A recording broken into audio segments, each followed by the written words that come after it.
Hello, నా పేరు doctor Raghav Sunil. నేను senior endoscopic spine surgeon, Renova NIGL hospital, Hyderabad. ఈరోజు మనము వెన్నెముక సమస్యల గురించి మాట్లాడుకుందాం.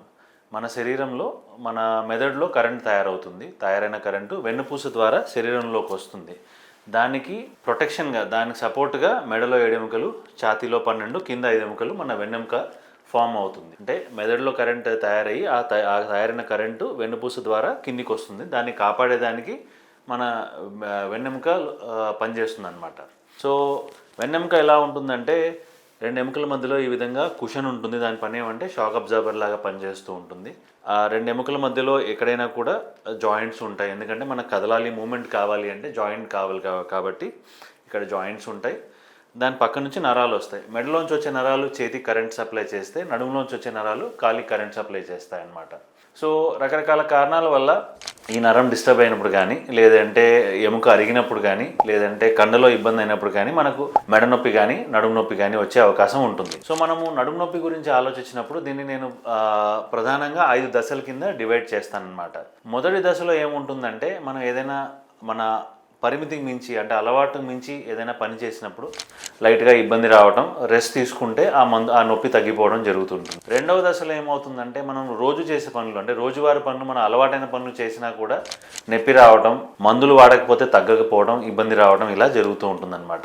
ఇంకా ఈ ఇబ్బంది కానీ పెరిగితే నడుములో మనకు ఏదైతే నరము, ఈ 2 ఎముకల మధ్యలోంచి నరం మనకు వచ్చి నడుము నుంచి కాలికి కరెంట్ సప్లై చేస్తుందో, ఆ నరం ఏ కారణం వల్లైనా కూడా ఒత్తిడికి గురైనా, ఇరిటేషన్ గురైనా నడుము నొప్పితో పాటు కాల్లో నొప్పి రావచ్చు, లేదంటే కేవలం కాల్లోనే నొప్పి రావచ్చు. దీన్ని సియాటికా ప్రాబ్లం అంటాం అన్నమాట.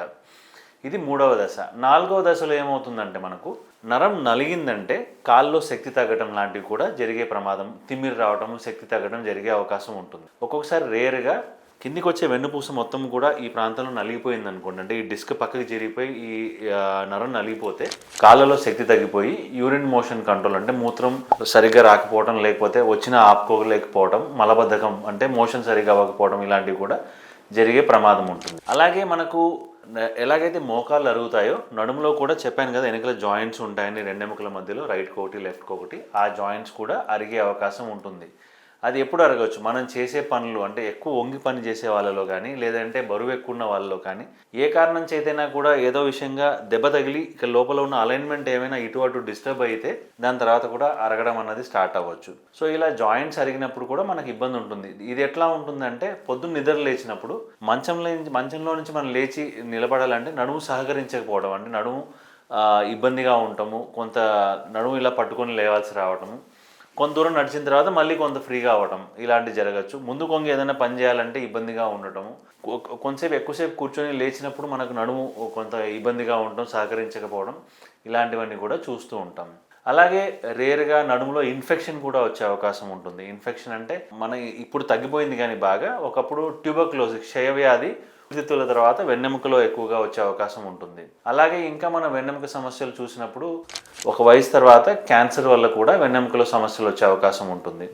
ఇంకొకసారి కొంత వయసు అయిన వాళ్ళలో వెన్నెముక ఫ్రాక్చర్స్ కూడా చూస్తుంటాం. ఇట్లా రకరకాల కారణాల వల్ల మనకు వెన్నెముక సమస్యలు వస్తూ ఉంటాయి. సో ఒక పేషెంట్ వెన్నెముక నడుము నొప్పి కానీ, లేదంటే కాళ్ళలో నొప్పితో కానీ మన దగ్గరకు వచ్చినప్పుడు ఫస్ట్ పేషెంట్ని హిస్టరీ తీసుకుంటాం. అంటే ఏం చేస్తాం, మీరు ఎప్పుడు మొదలైంది, ఎలా మొదలైంది, ఏం చేస్తే పెరుగుతుంది, ఏం చేస్తే తగ్గుతుంది అన్నది చూసిన తర్వాత పేషెంట్ని చేయబెట్టి పరీక్ష చేయాలి. అంటే మనకు ఒక అవగాహన వస్తుంది. అంటే ఇక్కడ నుంచి ఫస్ట్ పేషెంట్ ఇబ్బంది చెప్పినప్పుడే మనకు మెంటల్గా ఒక పిక్చర్ వస్తుంది.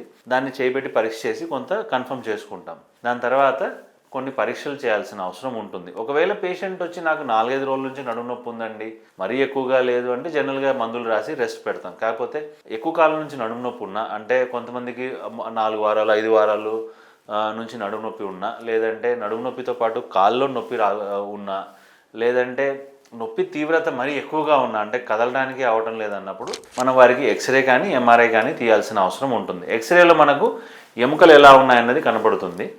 ఎంఆర్ఐలో మనకు నరాలు ఎలా ఉన్నాయి, డిస్క్ ఎలా ఉంది, ఆ జాయింట్స్ ఎలా ఉన్నాయి, పక్కనున్న కండ ఎలా ఉంది అన్నది మనకు కనపడుతుంది అనమాట.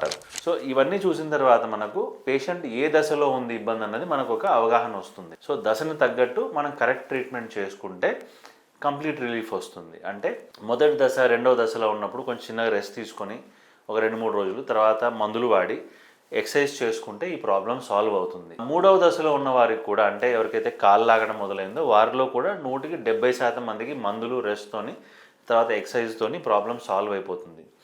రేర్గా ఆ నొప్పి మందులతో తగ్గకపోయినా నొప్పి తీవ్రత చాలా ఎక్కువగా ఉండండి, తట్టుకోలేక, అంటే కూర్చోడానికి పడుకోవడానికి కూడా అవ్వటం లేదన్నప్పుడు, నరం పైన మరీ ఎక్కువ ఒత్తిడి లేకపోతే మన నడుములో ఇంజెక్షన్ చేసి వీరి నొప్పిని మనం తగ్గించవచ్చు. ఒక్కొక్కసారి 4వ దశలో మనం అనుకున్నాం కదా, నరం నలిగిపోతుంది అనుకోండి, నరం నలుగుతూ ఉంది, కాల్లో శక్తి తగ్గే ప్రమాదం ఉంది, నరం డ్యామేజ్ అయ్యే ప్రమాదం ఉంది అన్నప్పుడు మనం ఆ నరం పైన ఒత్తిడిని మనం తొలగించాలి. ఇది మనం ఎండోస్కోపీ ద్వారా చిన్న రంధ్రంలో, ఒక్కొక్కసారి లోకల్ అనస్థీసియాలో కూడా, అంటే పూర్తిగా మత్తిచ్చే అవసరం లేకుండా లోకల్ అనస్థీసియాలో కూడా ఆ నరం పైన ఒత్తిడిని మనం తొలగించేసి వీరి ప్రాబ్లం సాల్వ్ చేయొచ్చు.